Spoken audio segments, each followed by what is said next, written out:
when you deal with grief, it's a part of you. Because the reason why you're grieving is because this person has become a part of your identity. Yeah, that's what I was to say. Yeah. So now you're grieving the loss of that part of you.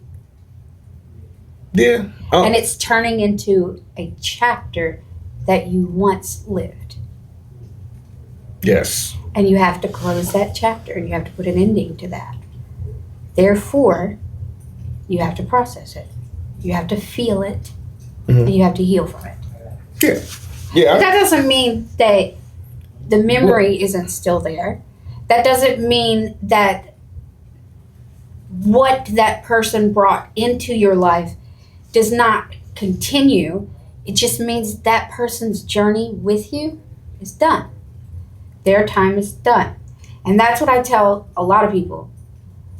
You have to understand the first step of grief is their life and death.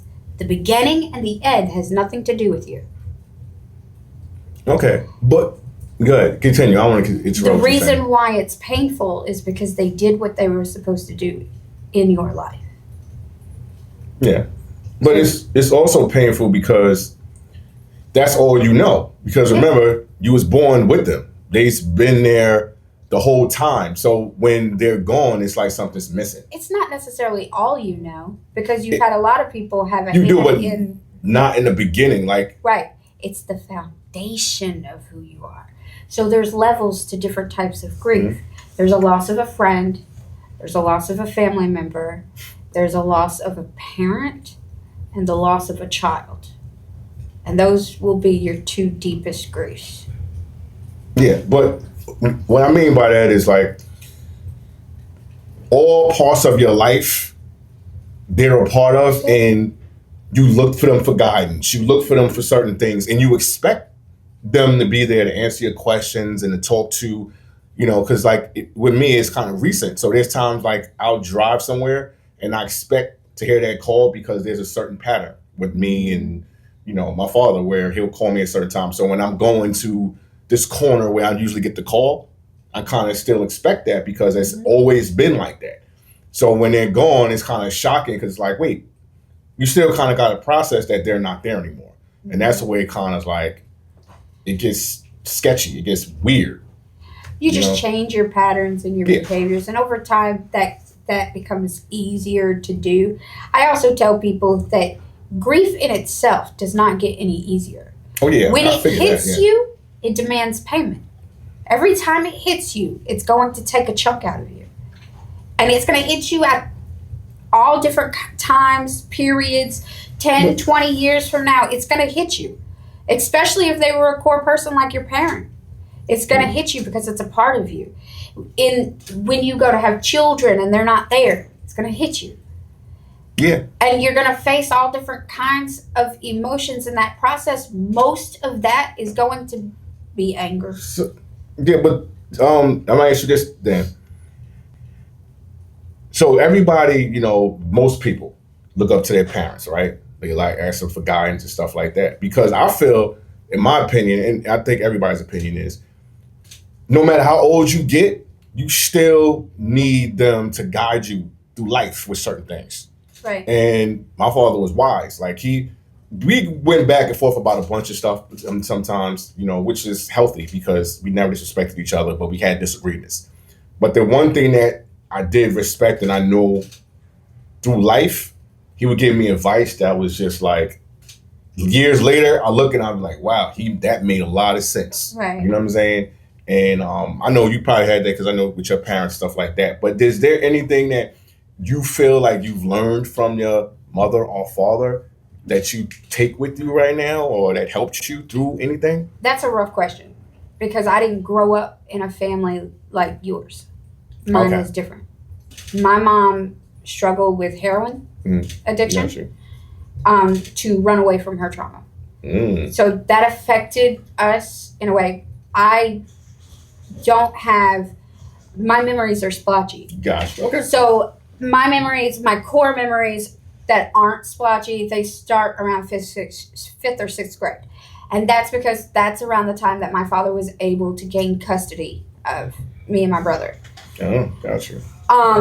So, but now I'm living with a man. My stepmom was a background character in my life because she didn't make not that she didn't love me, but she didn't make an attempt to be that kind of mother in my life. My father loved us, had anger problems. So, punishments were abusive. We didn't get abused all the time. He didn't struggle with alcohol. There wasn't even alcohol in our home. He gave all of that up to be a father. But the problem is the life that handed him left him with a pile of anger. And I looked a whole lot like the woman that caused a lot of that pain. And so his fear that I would turn out like her caused him to suppress me as a person most of my teenage life, all of my teenage life. So I spent my teenage life doing whatever it took to prepare to leave. I have a quick story, right? So Go ahead.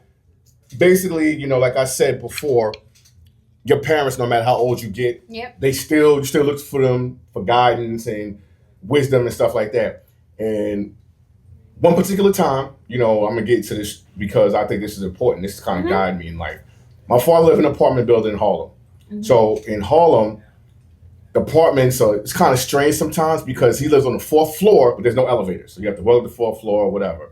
And one particular time, I was walking, I don't know what I was thinking about, but I walked and I was walking up. I went to the floor, put my key in, turned it off, nothing was working or whatever.